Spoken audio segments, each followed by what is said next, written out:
Thank you everyone for joining the Resistance Bureau today. This is our second episode in 2021. I am your host, Mandata Mloja, and co-hosting with me today is my colleague, Jeffrey Smith. Jeff, it's a pleasure to always host the show with you. Welcome to the show. Thank you so much. Hi, everyone. So basically, the Resistance Bureau is a show that spotlights issues surrounding democracy, human rights, and the struggle for freedom in Africa. And for those that are joining us for the first time, our show really works to spotlight some of the leaders that are at the forefront of this fight. So in that spirit, we're joined today by politicians, academics, and activists that are helping us to unpack the topic, resisting the spread of authoritarian networks.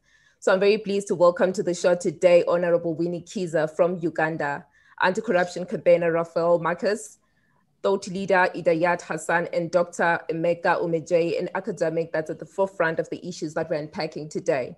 Also joining us in the public Q&A towards the end of the session today is Professor Philani Mthembu and our Resistance Bureau colleague, Professor Nick Chisman. Good to see you both, gentlemen. Welcome to the show. For those that are interested to learn more of the biographical details of today's participants, myself included, please go to our website, which is www.theresistancebureau.com, where you can also catch up on past episodes and read more of the materials that we show after every show, just also the general work that we do as the Resistance Bureau. And for today's program, you can also keep track of the discussion on Twitter by following @ResistBureau and using the hashtag #ResistBureauLive. Right now, we're streaming live on Facebook as well as on YouTube, and this show is being recorded for later distribution. So Jeff, I'm just gonna throw it to you to introduce the topic.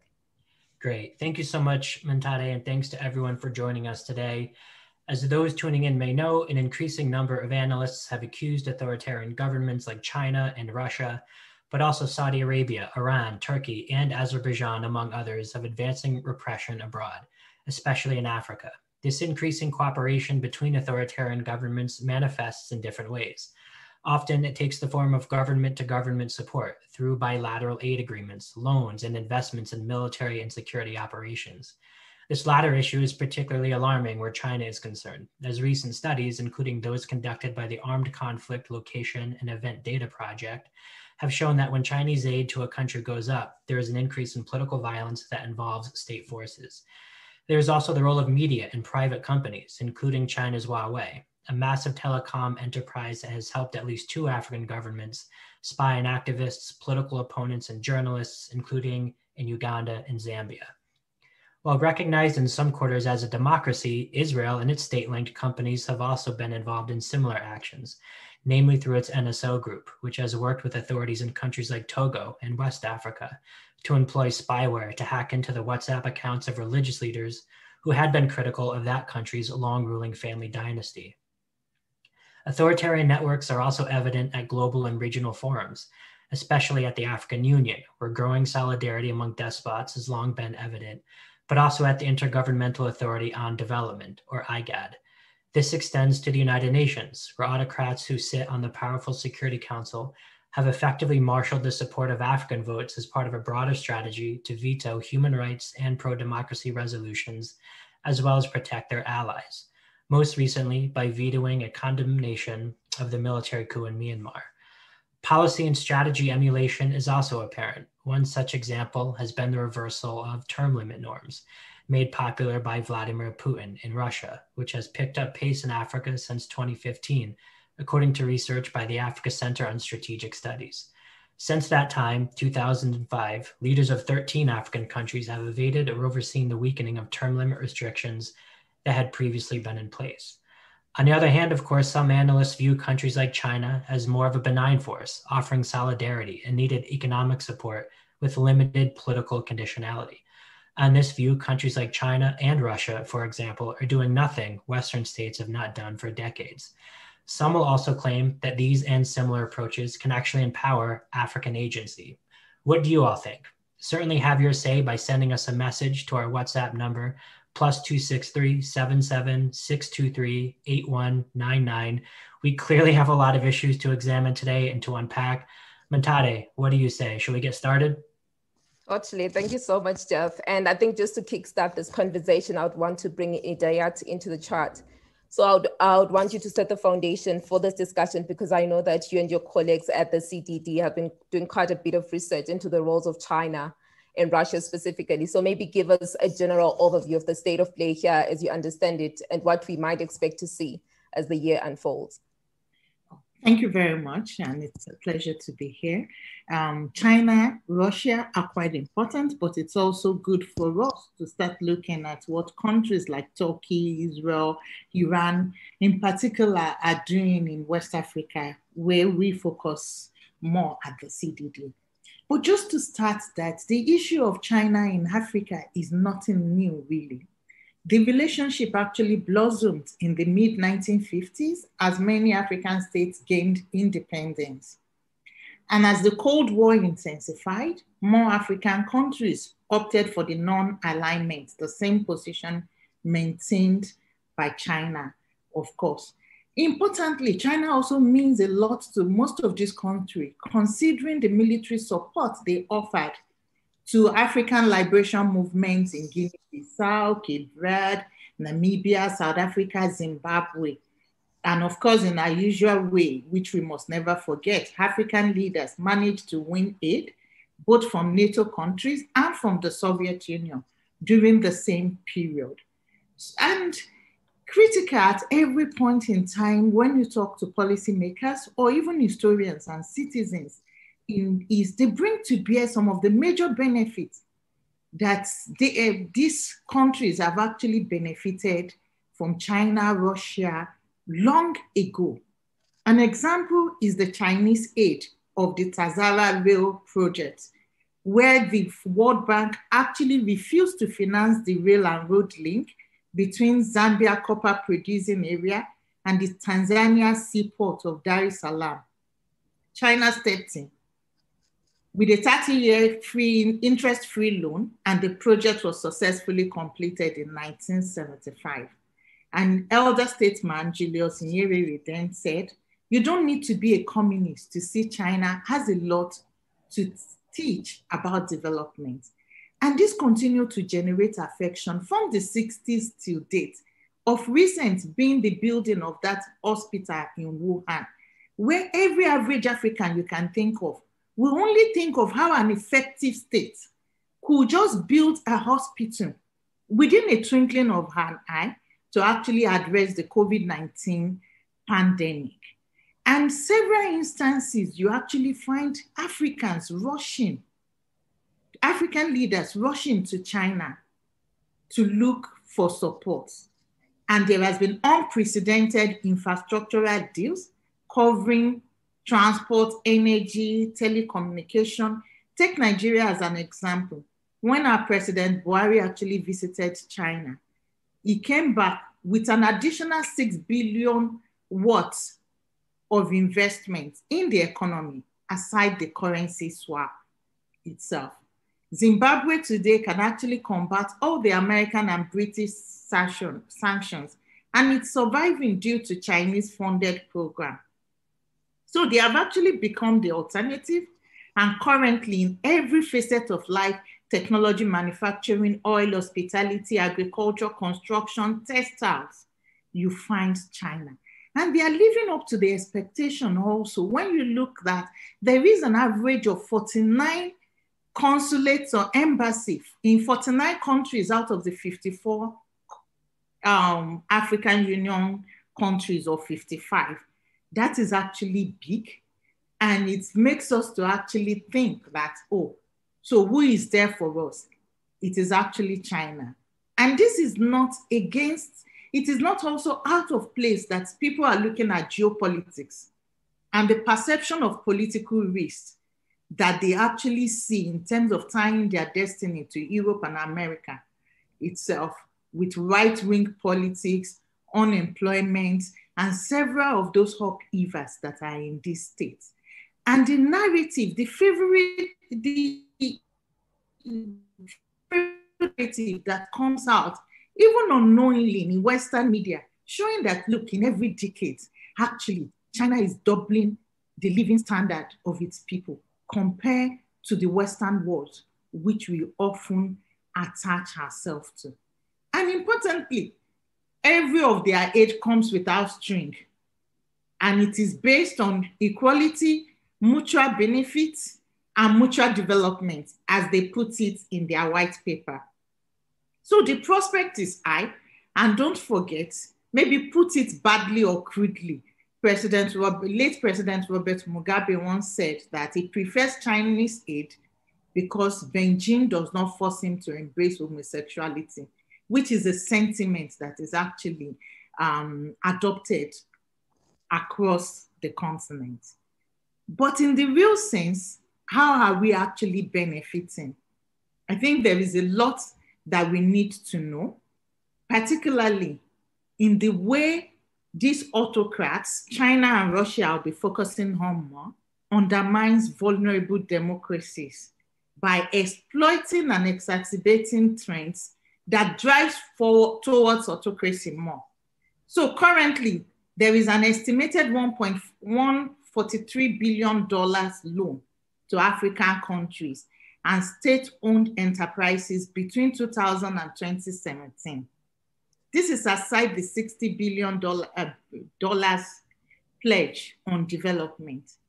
But at each time we talk about China, we just equate it to infrastructure, infrastructure, infrastructure. In fact, I have colleagues who often say that without China, there will be no infrastructure, not just Nigerians, but across the continent. But as long as we continue to actually talk about all these things, we are forgetting the fact that none of these projects, either the loan or the BRI, promote accountability, but instead promote opacity itself. What is the content of the agreement? Who is looking at it? Of recent in Nigeria, there was one that generated a lot of outcry because somehow the agreement was written in Chinese. Of course, the officials could not read Chinese, and it is believed that they have actually sold our territorial integrity away from us. But that's the least of the problem. But the corruption that is actually embedded in this process. Now, it's not just corruption for corruption's sake. You have to understand that the major problem we have in our own democracy is really more about state capture. And what all state capture? It is corruption. Somehow, you are able to fuel the pockets of the kleptocrats so that they can continue to own the political system. And unfortunately, when everybody is actually talking in terms of accountability, every time I watch or I read, people are being held and taken to jail in China. But when it comes to China and Africa, what are the ethics, the basic ethics and accountability mechanism? And one thing that is not often spoken about of recent since we started this discourse is the fact that it is further pauperizing the people. So take the instance of the Nigerian textile sector, where they had 124 factories that shrunk to 45 between 1994 and 2005. And currently, I can tell you that almost all of it is completely disappeared, and unemployment actually reigned itself. What we should note again is that the Communist Party is supporting ruling parties during elections to capture power. There are lots of ongoing relationship which previously was not really applicable. But now you find parties are aligned, and in every elections, autocrats are just ganging up together, and this contracting itself comes embedded with digital power, which is able to shape narrative on ground. I think when I speak about resisting, I'll give the example of what happened in Nigeria.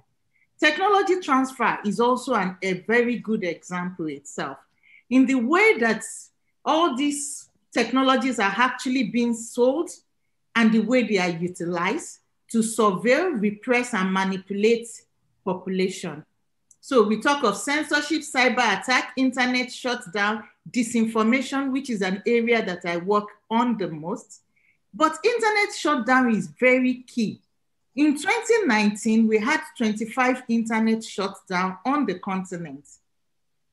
2020 figures are not yet out, But we know Tanzania, Ethiopia, Zimbabwe, Togo, Burundi, Chad, Mali, Guinea, all shut down the internet, and even Nigeria a bit, maybe restricted access to social media.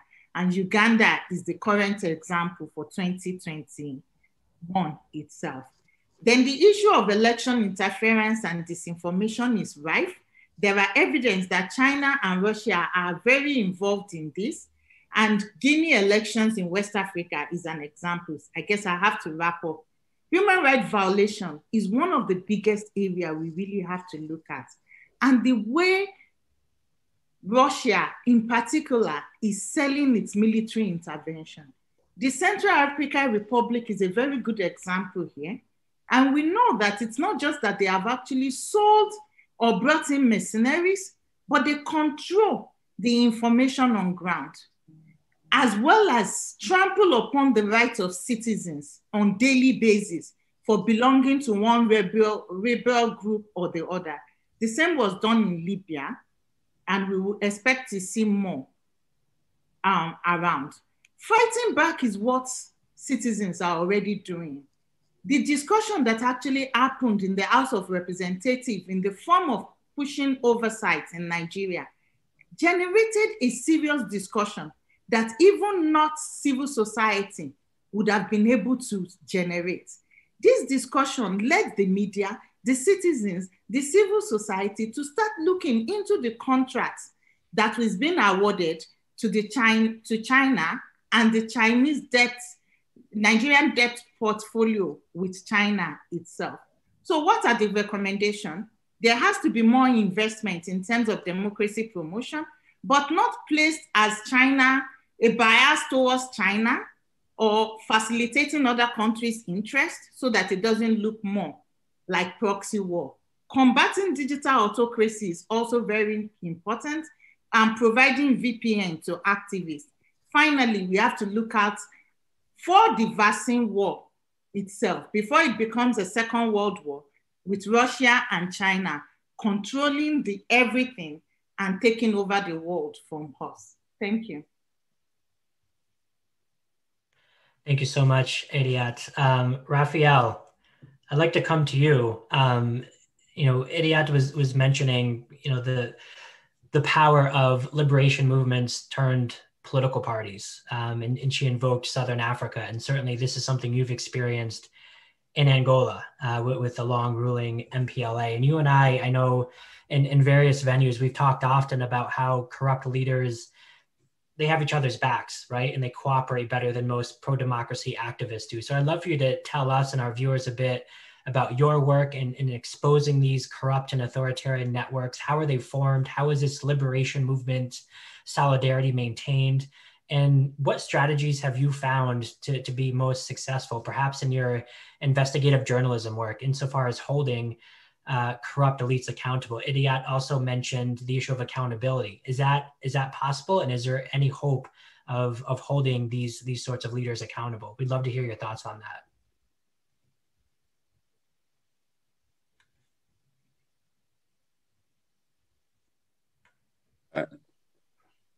Hi, Jeff. Thanks for the invitation. Hi, everyone. Just to mention, following up on what Idiat said, sorry if I didn't pronounce the name correctly. China also had quite an involvement in the Angolan civil war, and even in the struggle for independence. One of the movements actually was formed in China, UNITA. The very first Jonas Savimbi was a Maoist guerrilla fighter who personally met Mao. So there is a history of China here in the liberation movement as well. And the point is, just around that time, these movements, basically the ideologies were a way of getting central support from a particular ideological international bloc. But essentially, they would seek support from anyone who was able to help them get into power. And that's what happened in Angola as well. And the Russians and the Cubans who came in first with the full muscles were the ones that finally ended up having the backing of the ruling MPLA that took over the power. And once these countries lost international traction in terms of ideological traction, that's when the very same ruling MPLA chose to go back to China, with which it had a relationship from the late 60s, early 70s for financial support to rebuild the country. And it is possible to tackle corruption. It's possible to address corruption. For many, many years, I was called several names, particularly being obsessed in unraveling corruption. And Nick here, who was my lecturer at Oxford, remembers that I even took that issue with me to Oxford, focusing on corruption in Angola. I didn't want to talk about anything else because it was the biggest problem, and it remains the biggest problem in the country. And fortunately, we've had some changes. There was a change of president in 2017. And by that point, the new president decided to address corruption. And to my surprise, my own website and my body of work on corruption became relevant to public prosecution. And many of the cases that have been brought before the courts or investigations raised by the Attorney General's office were based in some of the work I have carried out throughout the years. And of course, you cannot really talk about fighting corruption if you do not overhaul the institutions, because this is a regime that has been in power since 75, you know. So the prosecutors are the same, the judges are the same. There's a whole generation of individuals in the public sector that remain in place because there was no, as it happened in Iraq or some other places, what was called in Iraq the Baathification. So it's basically, there was a change of president, not a change of the state administration. And it means the habits of corruption remain very much entrenched, even though the president decided to challenge them. But it takes more than one man. It takes more than the president and a few troublemakers like myself to change the mentality of a whole society that strives on corruption. Because as I pointed out many, many years ago, corruption had become the main institution in Angola. And to change that, it will take time. So what we have to look at, and what China did, as there was pressure from the West, the same, and this is what is interesting also to address. And I remember in Angola, for instance, the West had several conditionalities on how to support Angola to move forward. But there was no conditionalities in extracting the natural resources from Angola, you see. So we've seen hypocrisy coming from the West, from the East, you name it, unless we prepare ourselves as Africans to define what we really want and how do we want to go about change for our own benefit, we will remain pawns of international interests, because we cannot be dictated by international interests, be it from the West or from the Far East. We must be dictated by what we decide is best for ourselves, for our countries. And that is what will enable us to better negotiate either with the China, the US, or any other Western country, or even among ourselves in Africa. And this is just the point that I wanted to make in brief. Thank you so much, Raphael. And I think the one statement that stuck with me is the idea that it takes troublemakers like yourselves to actually influence change. And I think one of the things I would want to reference here is how, for instance, Zimbabwe has kind of taken advantage of the digital space to hold leaders to account. And part of the conversation is that we've managed to push the Zimbabwean Lives Matter and recently the Dem Loots challenge online, where people are saying, how do we use digital media to push the government to account to some of those deals that they're making with foreign nations and things like that. But I would want to bring in Dr. Emeka on this one, because your research is focused on the role of Chinese media and its growing infrastructure across Africa, as well as its impact on the continent's social and political landscape, including democracy. So maybe you could give us a bird's eye view of your work on this topic and what has been your key findings on it. Thank you so much. Well, we must all agree that China is no longer China is a global power, just like the US also. So we must also agree that the world is largely a two-world. We have a two-world power, global order, right, comprising China and the US and its allies. Yeah.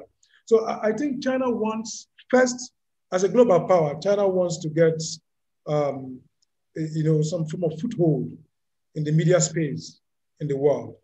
And Africa presented a very, very viable learning curve for China.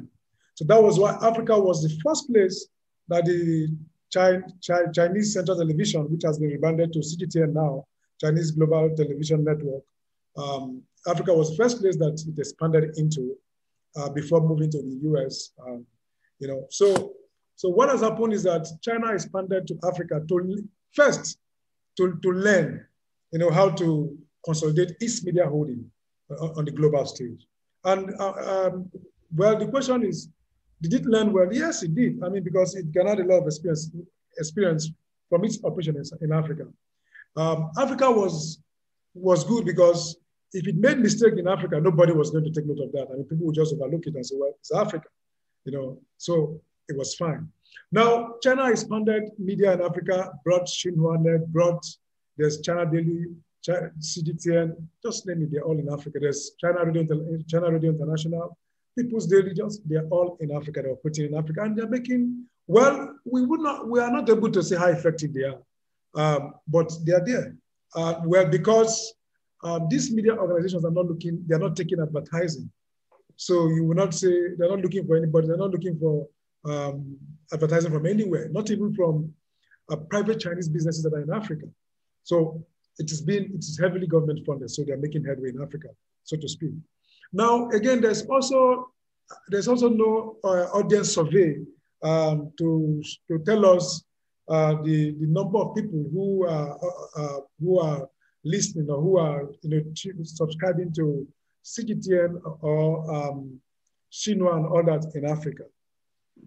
But you see, we must agree that the media is beginning to make an impression in Africa. Why? Because China is taking like a two-pronged approach to this. First, there is Chinese media, which is expanding in Africa as Chinese media.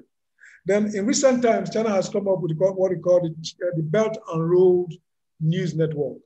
Well, the Belt and Road News Network is a kind of partnership between Chinese state media organizations and local media organizations in Africa and around the world. So what you have is that instead of the Chinese message being relayed through Chinese state-led media, it is being relayed through local media organizations. So I mean, local audiences are more likely to believe what their own media organizations are saying about China than what Chinese state media organizations are saying about China. So it means that in the long run, you find that the message is becoming more effective. Then beside these two approaches, China is also funding media training for journalists in Africa, and ensuring that the Xinhua news agency is also delivering its content free of charge to local media organizations in Africa. So in the long term, in the long run, even though at the outset there was, it was slow. People are still very, very sluggish to Chinese media, Chinese content. But in the long term, it is definitely going to be effective. That is one thing we have to take out of this of China's media expansion in Africa. Now, if we move over to the technology sphere, Huawei's 5G, as we all know, is already getting foothold in Africa. It has partnership with Rain in South Africa. It has partnership with Safaricom in Kenya. It has partnership with MTN also, in Nigeria and South Africa. So all these are happening in Africa. Why is Huawei, getting foothold in Africa? Well, because African political actors and policymakers are more interested in the short-term and medium-term benefits of Chinese digital infrastructure. And whether we like it or not, Chinese technology firms, they meet these concerns of our political actors and political leaders. Because African political actors want to say, okay, you want us to upgrade the network. We have done it. China did it for us. You want to have more ICT infrastructures? Well, we have decided to bridge the digital divide between those in the hinterland and those in the major metropolis in African countries. China is helping us do it. So what do you want? China is helping us do this important. But now, nobody is focusing on the long-term impact of these infrastructures. I mean, in the long term, what will happen, especially, I've always made this argument. There's been predictions that in the long run, there's a likelihood that the US and China is going to decouple in the technological sphere. And when that happens, for instance, let's assume now we have a US-led version of the internet and a Chinese-led version of the internet. Now, what happens to all the ICT infrastructures that have been built by China on the African continent? They will definitely switch on the Chinese version of the internet while switching off from the US version of the internet. So in that regards, what will happen to freedom of expression? What will happen to democracy in Africa? What will happen to political pluralism on the continent? It will be gone forever. Then democracy will just lose democracy in Africa.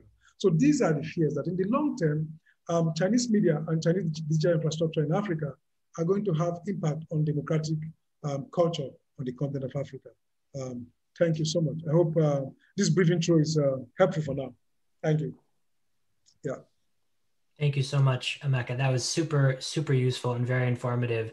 Honorable Winnie Kiza, I would like to come to you because Emeka, was speaking very eloquently about Chinese impact on Africa's democratic culture. And obviously, your country, Uganda, has been in the news quite a bit following last month's sham and violent election. But also, as we know, opposition leaders such as yourself and most prominently Bobby Wine have been the routine targets of hacks and surveillance, with Ugandan authorities often working with their authoritarian friends abroad, namely China. So I would love for you to tell our viewers and our other panelists here today what has been your personal experience in this regard, and what are some of the ways in which you and others in Africa potentially experiencing something similar, namely hacking and surveillance? How can you push back on this? We'd love to hear your thoughts on that. Thank you so much, Jeff, and all our viewers. I'm glad I'm invited to this space to express my views, and most especially in regard to the just concluded election in Uganda. As Jeff has just said it, and possibly following up from my brother who has just concluded, Uganda went into an election that we fear to call an election. First of all, the African continent, with the China involvement, is becoming maybe a dark continent again, if I may call it so. In terms of democracy, we have a constitution as a country that talks about separation of powers. The constitution, in its preamble, refers to the past that we had. And this was the past regarding what they called the dictators. I say what they call the dictators because I see these same dictators resurfacing now in a different way, pretending to be democrats, holding elections after 5 years, but elections coming out and being contested. People will say you may not fail to contest an election. But I will say in the case of Uganda, we have an independent electoral commission which is having the mandate of supervising and carrying out all the electoral processes. But in the current election that we had just in January, we saw the Yame taking center stage in the election. And it proved to us that this is to be an election, but a military operation geared towards just sustaining President Museveni in power. And President Museveni has been in power for the last 35 years by the end of this term, sustaining himself by changing the constitution every other time, possibly a safeguard that was put in the constitution to propel democracy is about to catch hold of him. In 2004, President Museveni changed the constitution to remove the term limits. And at that time, he was due to ending his second term in office so that he doesn't appear on the ballot paper.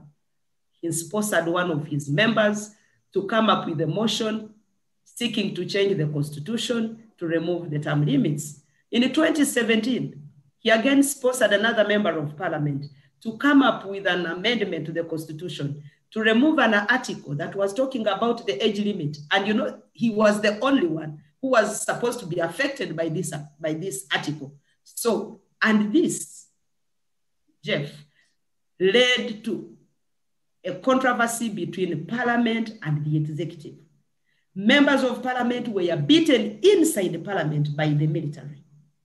And emanating from that, we saw the military managing the whole electoral process from the beginning to the end. Now we come to the Honorable Chagulanyi's nomination.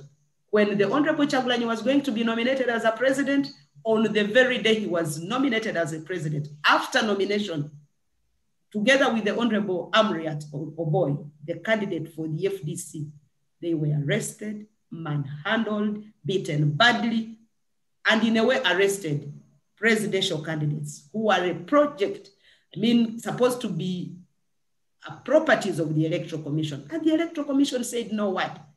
Now, coming back to the issue of how have you taken care of yourselves in this aspect? One is by making noise. Raphael talked about making noise. We make a lot of noise, and some of the human rights defenders come up and begin making noise. Well, in a way, they kind of seem to be feeling ashamed of their actions. You will see apologists of the state coming up, maybe the one in charge of the army saying, you know, this is not the way the army operates. We want to apologize. And on many occasions, the commander of the army has apologized to the population of Uganda that that's not the way they behave. On other occasions, they have branded us terrorists, and you will hear the president himself saying, I am dealing with the terrorists. But these are Ugandans participating in an election, maybe using their rights as provided for by the Constitution, but the president terms them as terrorists. So we make noise. We update the world using our social media accounts. We use a Facebook. We run to the civil society. Sometimes some embassies do show up and also make some small noise. But I can tell you that the process that we went through has not been an easy one. It didn't become an easy one because even network was shut down. Journalists have been beaten many times. Others are still nursing wounds. Radio stations were closed. TV stations were closed. I can tell you that a time reached, at every moment, you would only be commanded to listen to the president speaking. If he's speaking, all radio channels, all TV stations are compelled to tune into only one network. And this was a directive by the president, who was at the same time a candidate, compelling the Uganda Communications Commission to hook all systems to the TV stations where he is. So you had no alternative. Maybe the only alternative you had was to just shut up the television, shut up all the radio stations, if you don't want to listen to him. So dictators have a way, they muzzle space. In our country, civic space has been muzzled. Organizations that speak for human rights, organizations that defend the defenders, their accounts were closed. As we speak now, a fund by one of the big funders, DGF. DGF's operations in Uganda have been shut down. And the reason being that they are the ones sponsoring the opposition. But DGF sponsors even government agencies. They sponsor the police. They sponsor jailers.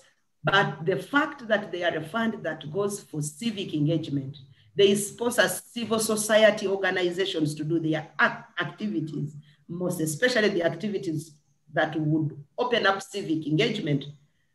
All of these were discontinued, and our Ugandan population, the young people who were working in organizations that were funded under DGF, lost their jobs. So really the situation that we are going through with the African dictators who pretend to be democrats is a sad one. And we also look at some of these countries like China now in this case, coming in to support the dictators. Majority of our African leaders have put themselves into power using corrupt means. They buy votes, they buy themselves in office. And when Chinese come, I think they have seen that African leaders want corruption. They will come with their corruption, do some standard work, and we shall not complain. You want to complain, you will be you will be termed a terrorist. On many occasions, they have termed us as fighters of development because we are saying the Chinese are doing some standard work. So they will call us fighters of development. Those ones fight against the development of this country because they have people's agenda that they are pursuing. And yet we know that our governments, our regimes are fighting people's agenda. So we call upon all civil and human rights defenders to assist us in that manner. And they have spoken, and at times we have found some breathing space. That is what keeps us moving. Otherwise, if we keep silence, currently we have a high number of young people who have been participating in opposition politics kidnapped. Others are in military detentions. Majority of them cannot be found. You will just find someone dead along the road. You ask, you don't know the person who has killed them.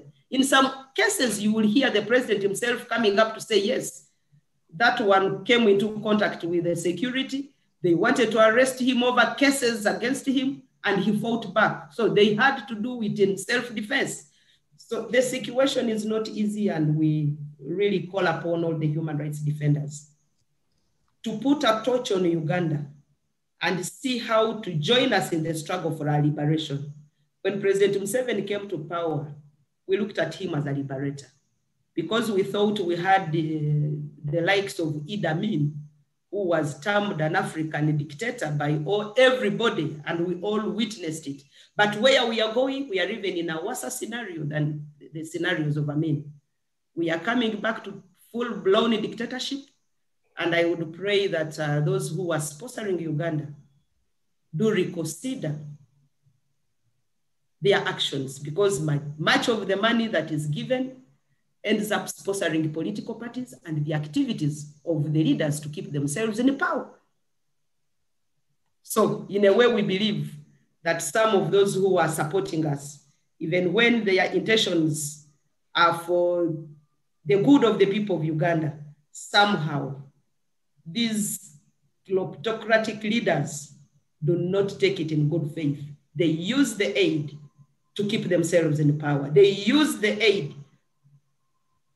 to close up space for anybody who would want to speak against them. They use the aid to keep themselves in power using unwanted means. And it's the reason why the Honorable Chagulanyi has decided to even withdraw the election petition that he has taken to court, because the justice system in Uganda is a biased system. All the judges are appointed by President Museveni, and therefore it's not easy for someone to burn the hands that feed them. He could not be allowed to bring evidence before court. So he said it's useless to continue pursuing a case where it is evidently clear that all the judges, some of them defended President Museveni's win, and actually the Chief Justice defended Museveni in the election of 26 against Dr. Kizza Besigye. He has been a party member of the NRM. So you find that majority of these judges in the courts, in the judicial system of Uganda, are members of the ruling party. So it was even, I think, a test for the judiciary when they received this petition, and the way they acted indicated to us that all state institutions have just been muzzled into one man's hands. There is no government, there is no legislature, there is no judiciary. All these institutions are just in the hands of one man. And therefore, we all have to believe that we cease to be in a democracy, but a fully blown dictatorship. Thank you so much for that, Winnie. You know, Uganda is really interesting because we've talked so much about the role of authoritarian regimes abroad supporting authoritarian networks in Africa, including in Uganda, but we've touched very little on the fact that the US and global institutions like the World Bank are also accused of subsidizing repression, including in Uganda. And I know we're very short on time, so I do want to kick this and maybe just frame that as a comment that our colleagues Palani and Professor Cheeseman can get to. So right now we're going to kick it over to them, namely to Palani, to give your areas of expertise. We'd love for you to weigh in on some of the issues we've been discussing today. And then after that, let's turn to the WhatsApp channel to see what questions we have received for today's panel. So over to you guys. Great, thanks, Jeff. And just to say, we have a real expert here today with me. Pilani's just put out a fantastic book called Africa-China Cooperation Towards Africa Policy on China, co-edited with Faith Mabera. So I'm just going to hand it over and give him free rein because he's the one that's been doing the cutting edge research here. So over to you, Pilani. Thank you very much, colleagues. I think this has really been a fascinating discussion. And in a way, I think it resembles sort of everyday discussions that are taking place on the continent as Africans, ordinary Africans, essentially try to understand how can they get closer to their aspirations, which is improving people's lives, people's livelihoods. And I think at the core of that, it's around the issues of Africans enhancing their own agency for development. And I think this is what underpinned the book that we recently did on Africa-China cooperation. The title is intentional. It's not China-Africa cooperation, it's Africa-China cooperation. And it's also intentional that it's a question mark whether towards an African policy on China. And we left that open for scholars to basically debate. And some of the comments that I'm going to make, I'll try to be quite concise and taking into account time constraints, but it really stems from there. There's about 5 or 6 points that I would like to make, sort of following on from the discussion. The first one is just a bit of an anecdote from South Africa, where of course I am based, and it's really about the international dimension of corruption in South Africa. Why I'm phrasing it like that is because I'm interested in understanding whether nationality really makes a difference. You know, when it comes to their engagements with countries on the African continent. Our biggest sort of corruption scandal that happened in South Africa at the dawn of our democracy was a scandal that really evolved around the arms trade. And it was around the procurement of new hardware for the South African army and so forth. Now, the reason I'm saying this is because that remains a scandal that continues to cast a shadow on South Africa's democracy. We have a former president who's still going to court on the basis of that. We've had some prosecutions on that, but generally the public mood is that this remains an unresolved issue. The reason was, it was a conglomeration of, or a consortium of Western arms manufacturers that were largely involved in that. So the Thales Group, and there were a few others. A second one, which also sort of cast a shadow, was in Gauteng, sort of the business hub of the country, when we wanted to expand the railway or to really get people off the road and onto the train. There was a lot of doubt cast on the transparency of that project. And that was a project that was led by a French consortium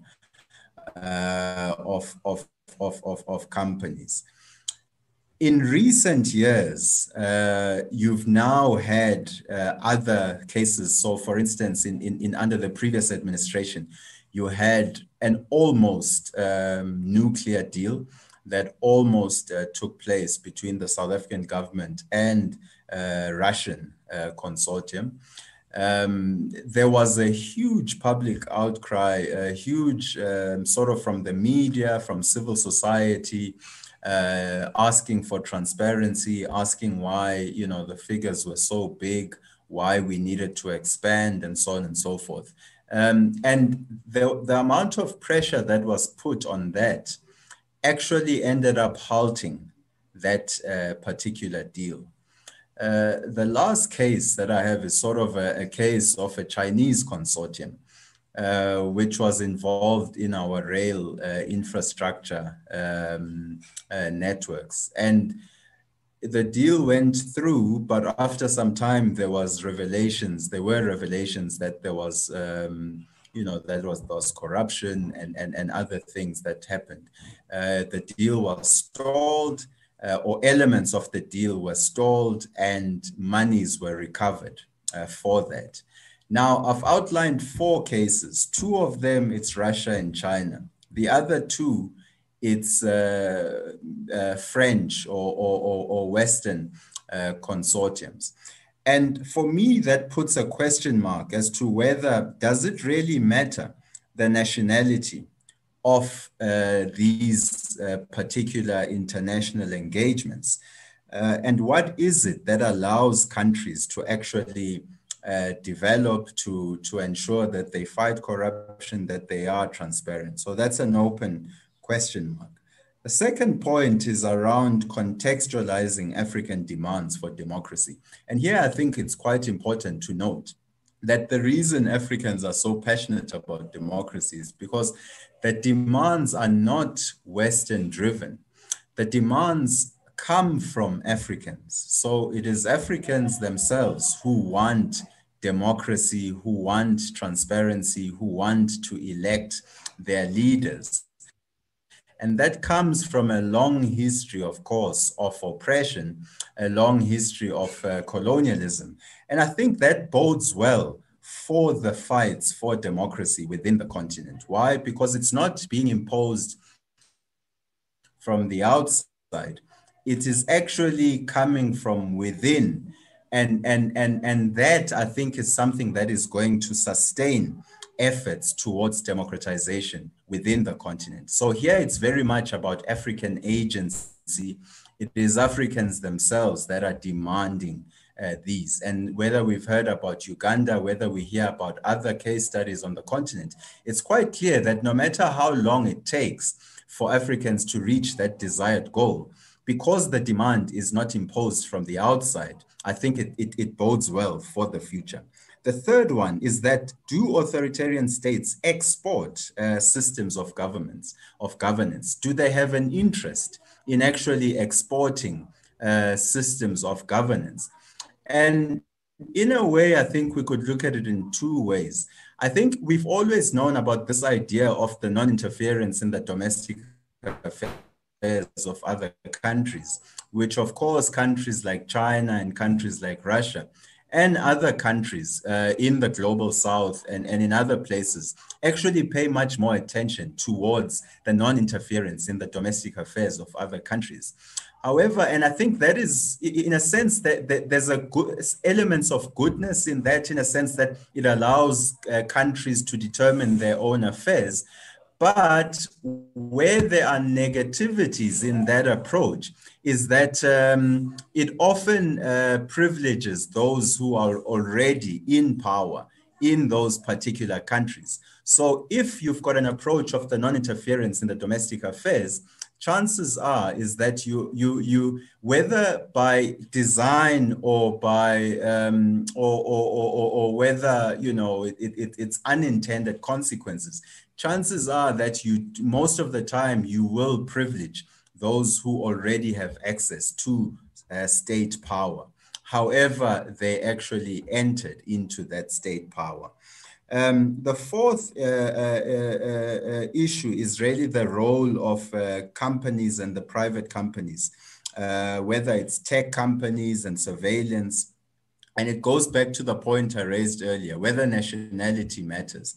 I think here you can find that, as the examples I said, you'll find issues of corruption, non-transparency from all various stakeholders. I mean, a more recent case in South Africa was around Bell Pottinger, of course, a British company, which was, quite heavily involved in the political space, sort of manipulating the media narrative and the social media narrative. And, this was found out, and essentially they were sanctioned, for that. And that was good. And it takes me to my next point, that what ultimately matters, I think, is the strength of institutions and role players within the African continent, in terms of, are they in a position to actually call out wrongs when they emerge from either democratic countries or from authoritarian states. And I think this is something that is quite important, because yes, on the one hand, China and Russia do provide a certain alternative in the international system for African countries. But on the other hand, China and Russia cannot replace Western countries in Africa. I mean, in South Africa, over 70% of our foreign direct investment comes from EU countries. And therefore, no matter how much we trade, how much we seek FDI from China and from Russia or Turkey or other countries, is that it's quite clear that Western countries will remain important partners in South Africa. The last point that I'm really making is that sort of what is to be done. What is to be done is to be supporting existing state and non-state actors to build their necessary capacity to fight for development, to fight for transparency within their own countries. Because if we do that, then we equip African stakeholders with all the tools that are necessary to actually chart their own development path forward. And that is something that's going to be relevant whether Africans are dealing with China, whether they're dealing with Russia, whether they're dealing with the EU or the United States moving forward. So for me, it's about building the internal capacity so that African agency is able to be enhanced. So with those comments. Thank you, Pelani. I don't think we've actually had many better contributions than that on the Resistance Bureau. So thank you. That was fantastic. And actually, we are about to head in the next show of this to this is a two-parter. And the next show is going to shine the same kind of light we're trying to shine today on Russia, China, on exactly those Western governments and practices that you were talking about, to draw exactly that kind of parallel that you were talking about. And perhaps we can even persuade you to come back, you never know, and talk about the flip side of this next week, because I think you're exactly right that this is about agency in tight corners. This is about operating in complex international systems, and there are people playing the game right and playing the game badly on all sides. And it's very important not to assume that nationality is a badge of the kind of behavior that we see. And your examples of the French, you could also have included some American companies, Bell Pollinger, British companies, I think are absolutely right on. In terms of then throwing this back to our speakers, I think we've had a number of questions that actually really pick up on what Palani was just saying. And so what I want to do is throw back to the speakers, really the spirit of that comment. I want to push you a little bit and to ask you whether or not you do think that there's actually anything distinctive about what Russia and China are doing. I mean, Palani, like a lot of the comments that we've got is basically saying, look, there's a lot of actors out there, they're engaging and supporting allies who are currently in power. They're not necessarily seeking to make those regimes more authoritarian, but because they're supporting the people who are already in power, they're by default defending the status quo, but that's not necessarily anything to what Western donors have been doing. So what I'd be really interested in is whether or not anyone who's kind of working on the ground does see something different in the kind of approach that countries like China, Russia, Saudi Arabia have taken. Does anyone see that those authoritarian states do promote more actively authoritarianism than, say, Western states? Or is that simply a false dichotomy, as Palani's kind of suggested, or we need to be much more sophisticated? So I'm going to ask specific questions to specific people and ask you for really snappy responses because we are falling out of time.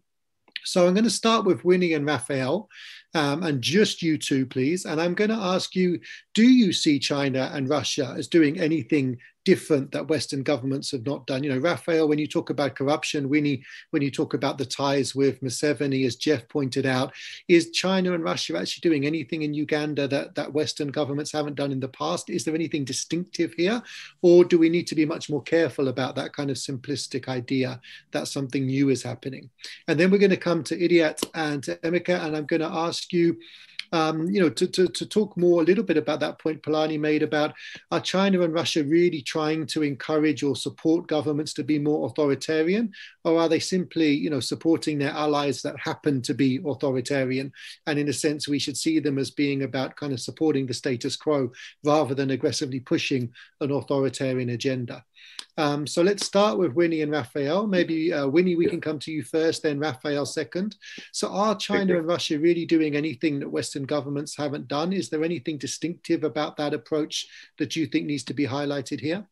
In the case of Uganda, for example, Russia is making inroads in sub-Saharan Africa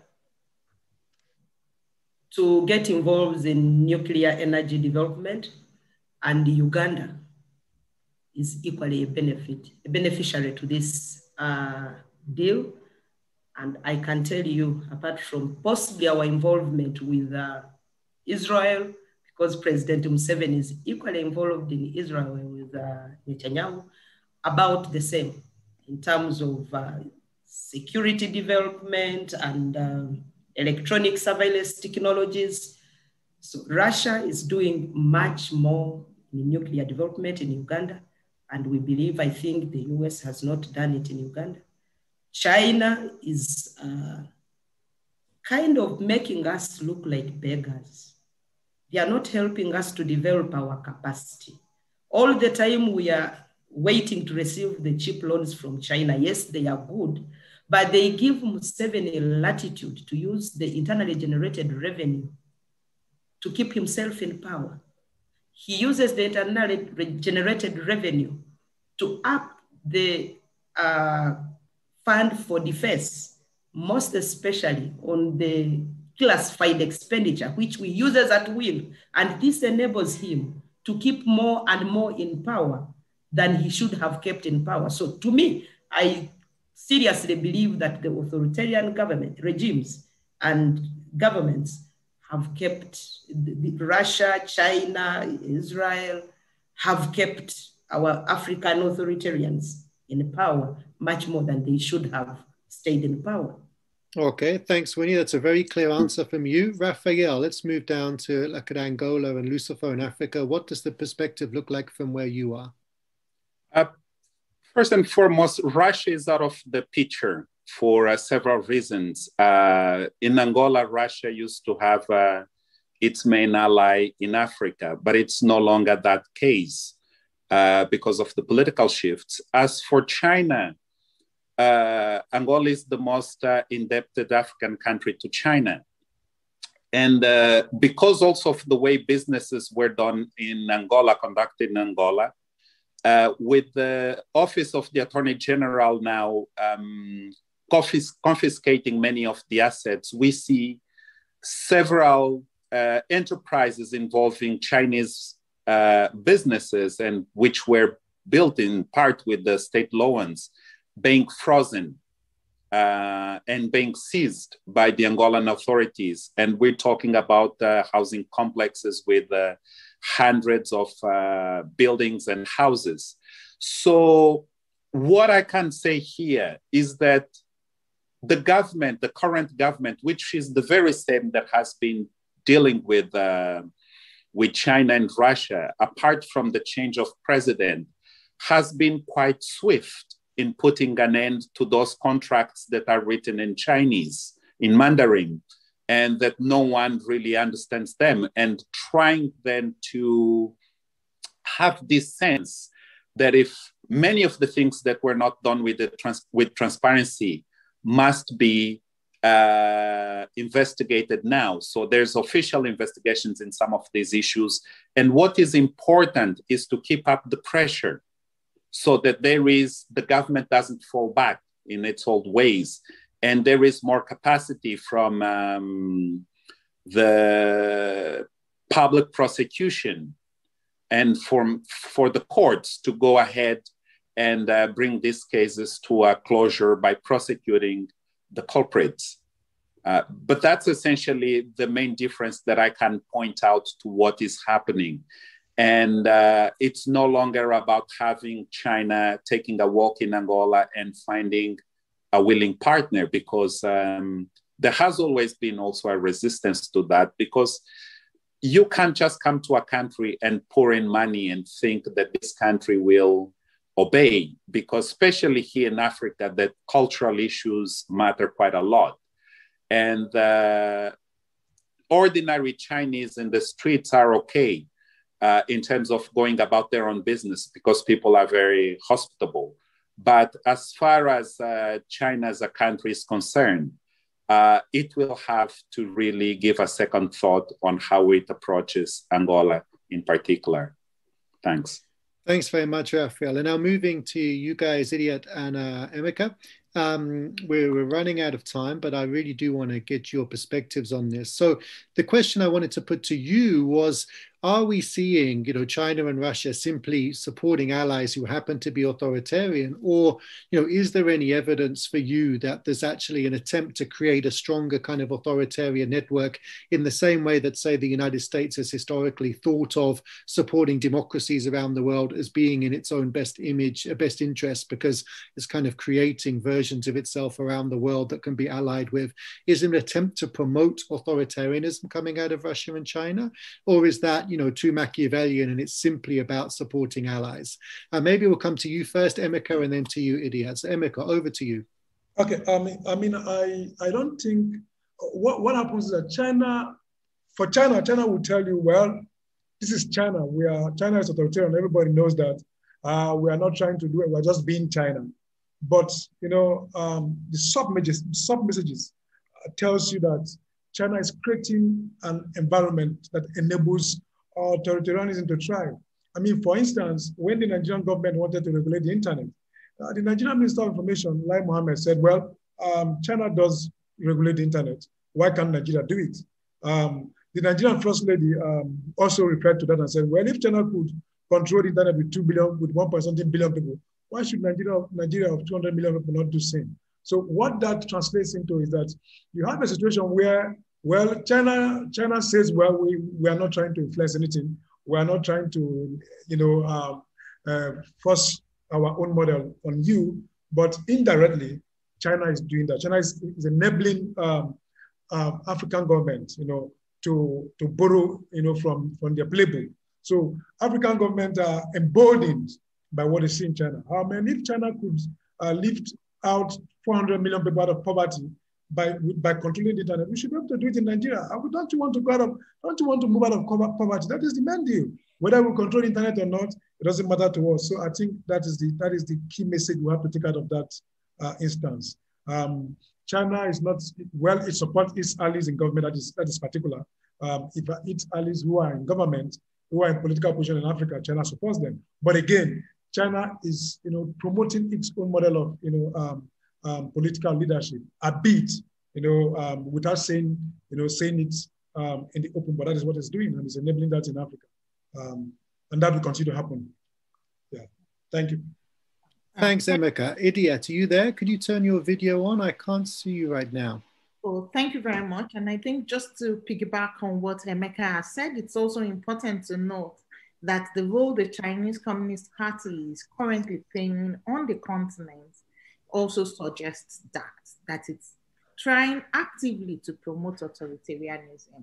Now there are engagements with political parties on the continent, there are exchange programs, there are all this even at the junior level, at the senior level, and most of these beneficiaries come back as if with a new perception of what China really is. So looking at what the CCP is actually doing, we should actually know that this is a new game. Secondly, again, is the availability of surveillance materials itself is an incentive.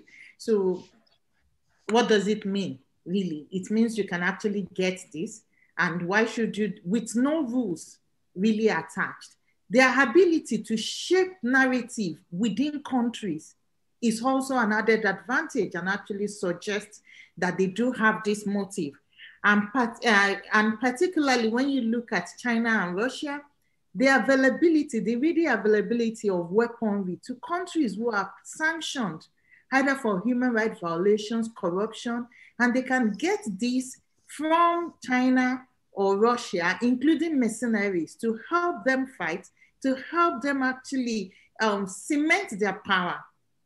Suggests that this is not just for ally, but this is really the new playbook in itself.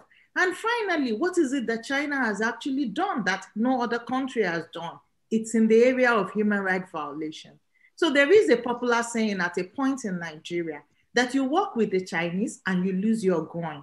Because at every point in time, when they work and they bring laborers, so the Americans, for instance, will not be working in Nigeria and they are going to bring the laborers who will do the menial work to be on ground.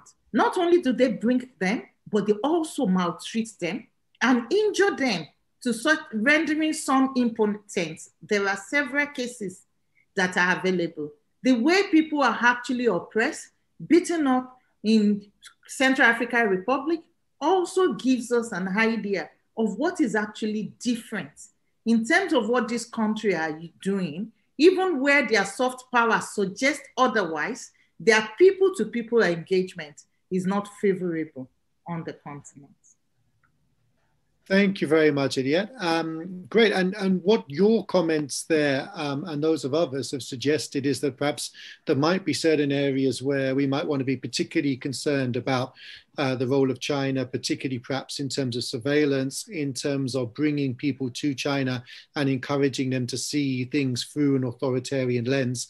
But I think what Palani's great book, and just to repeat the title, Africa-China Cooperation, if you can go out and take a look, is moving us towards, is also thinking about, what can African states do in response to that? Can African states group together to form, for example, more effective, become a more effective bloc? And can African states develop a more coherent, pragmatic, forward-thinking China policy to actually engage with China on the grounds of what's best for Africa and start to actually, move that relationship to being something that perhaps everybody could celebrate.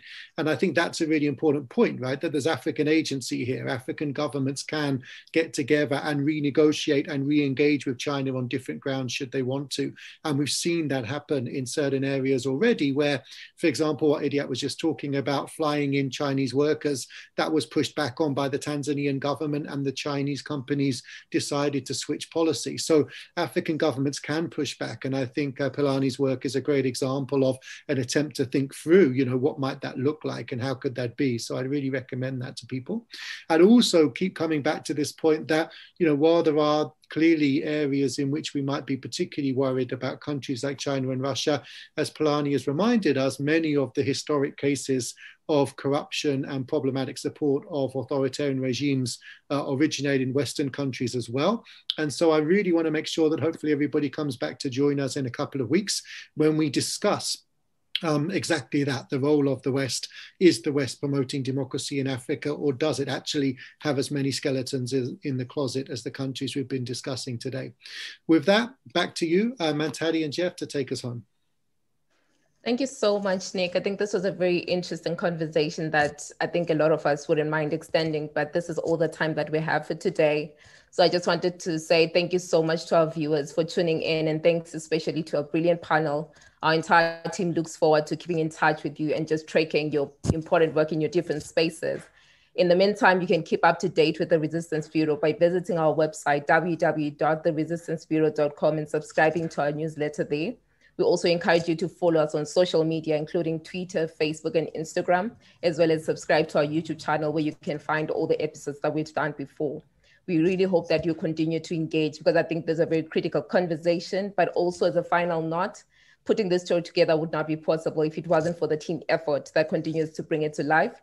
Thank you to our advisory council, and a special shout out to our colleagues behind the scenes, Peter Dory and Dondom Saga, for helping us make this show a success. From myself, Mandate, and my co-host, Jeffrey Smith, thank you so much for joining us today. Be safe out there, keep fighting the good fight, and we will see you on our next program. Thank you. Thank you. Thanks, everyone. Thank you, guys.